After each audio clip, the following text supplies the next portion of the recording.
नमस्कार किसान साथियों, कैसे हैं आप। उम्मीद करता हूं बहुत ही बढ़िया होंगे। किसान साथियों, इस वीडियो में हम आपको खादों के बारे में बहुत ही महत्वपूर्ण जानकारी देने वाले हैं। इस साल डीएपी की किल्लत बहुत ज़्यादा हो रही है। लंबी लंबी कतारों में लगने के बावजूद भी किसान भाइयों को डीएपी नहीं मिल पा रहा है और सरकार डीएपी की जगह एनपीके किसान भाइयों को दे रही है।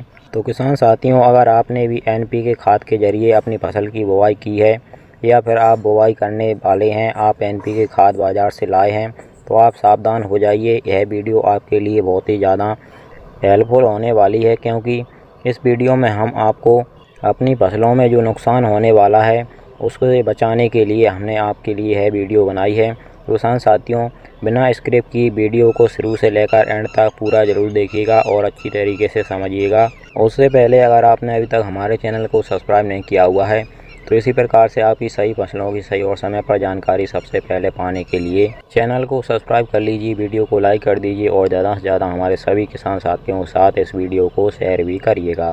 पूरी जानकारी अच्छी तरीके से समझने के लिए किसान साथियों, पहले हम खादों के बारे में जानते हैं। डीएपी खाद के बारे में हमारे सभी किसान भाई जानते हैं कि इसमें नाइट्रोजन और फास्फोरस ज़्यादा पाया जाता है। डीएपी में नाइट्रोजन 18% होता है और 46% फास्फोरस होता है। इसमें और कोई तत्व नहीं पाया जाता है। जब भी हमारे किसान भाई डीएपी के साथ में अपनी फसलों की बुवाई करते हैं तो उसमें पोटास और सल्फर जैसे तत्व अलग से मिलाते हैं, लेकिन जब एनपीके खाद की बात आती है तो इसमें हमारे किसान भाई भ्रमित हो जाते हैं, क्योंकि एनपीके खाद में नाइट्रोजन, फास्फोरस और पोटास तीनों तत्व पाए जाते हैं। लेकिन इस साल सरकार जो है हमारे किसान भाइयों को अलग अलग तरह के एनपीके खाद दे रही है। ज़्यादातर हमारे किसान भाइयों को इस साल 20-20-13 जो एनपीके है वह मिल रहा है। अब 20-20-13 एनपीके की बात आती है तो हमारे किसान भाई सोच रहे होंगे कि इसमें 20% नाइट्रोजन, 20% फास्फोरस और 13% पोटास है। लेकिन किसान भाइयों, ऐसा बिल्कुल नहीं है। इसमें 20-20-13 जो एनपीके है इसमें 20% नाइट्रोजन है और 20% फास्फोरस है। इसमें जो 13% मात्रा है वह पोटास की नहीं है, वह इसमें सल्फर की मात्रा दी गई है। तो इसमें घाटा इसलिए हुआ हमारे किसान भाइयों को कि जिन फसलों को पोटास की ज़्यादा आवश्यकता होती है उन फसलों में यह एनपीके जो है पोटास की पूर्ति नहीं कर पाएगा, क्योंकि इसमें पोटास नहीं है। इसका नाम सिर्फ एनपीके है, लेकिन के की मात्रा इसमें बिल्कुल भी नहीं है।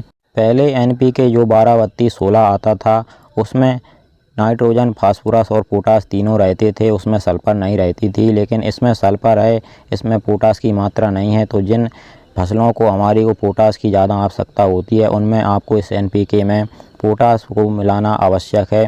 आप जो भी खाद किसान साथियों बाज़ार से लाए हैं, चाहे वह एनपीके लाए हों या कोई और खाद लाए हों, उसमें उसके बैग पर स्पष्ट लिखा रहता है कि इसमें पोटास है, सल्फर है, फास्फोरस है या नाइट्रोजन कितना है। तो आपके खाद के जो बैग है किसान साथियों, उस पर आपको देखना है कि इसमें पोटास है या फिर सल्फर है। अगर उसमें पोटास है तो फिर आपको सल्फर अलग से मिलाना पड़ेगा, और उसमें सल्फर है तो फिर आपको पोटास अलग से मिलाना पड़ेगा। जैसे हमारी किसान साथियों गेहूं की फसल होती है उसमें पोटास की ज़्यादा आवश्यकता होती है, तो अगर आप इस एनपीके का सीधे प्रयोग कर देंगे, इसमें पोटास नहीं मिलाएंगे, तो आपकी गेहूं की फसल वो उत्पादन आपको नहीं दे पाएगी जो पहले आपको अपनी गेहूं की फसल से मिलता था। इसलिए हमने आपको यह वीडियो बना करके आगाह किया है कि अब की बार जो एनपीके सरकार दे रही है उसमें पोटास नहीं है, और किसी में पोटास है तो फिर सल्फर नहीं है। तो किसान साथियों, आपको अच्छी तरीके से अपने जो खाद लिया है उसके बैग पर पढ़ लेना है कि उसमें पोटास है या सल्फर है, फास्फोरस की मात्रा इसमें कितनी है, नाइट्रोजन की मात्रा कितनी है। इस तरह से किसान साथियों आप पहले जानकारी लेकर ही अपनी फसल में खादों का प्रयोग करें। और किसान साथियों, इस वीडियो को आप अपने ज़्यादा से ज़्यादा किसान मित्रों के साथ शेयर भी करें, जिससे यह जानकारी उनको भी मिल सके। और हमारी दी गई जानकारी अगर आपको हेल्पफुल लगी हो तो आप हमारी वीडियो को लाइक और चैनल को सब्सक्राइब जरूर करिएगा। चलिए फिर मिलते हैं इसी प्रकार की एक और नई जानकारी के साथ अगली वीडियो में। नमस्कार, धन्यवाद।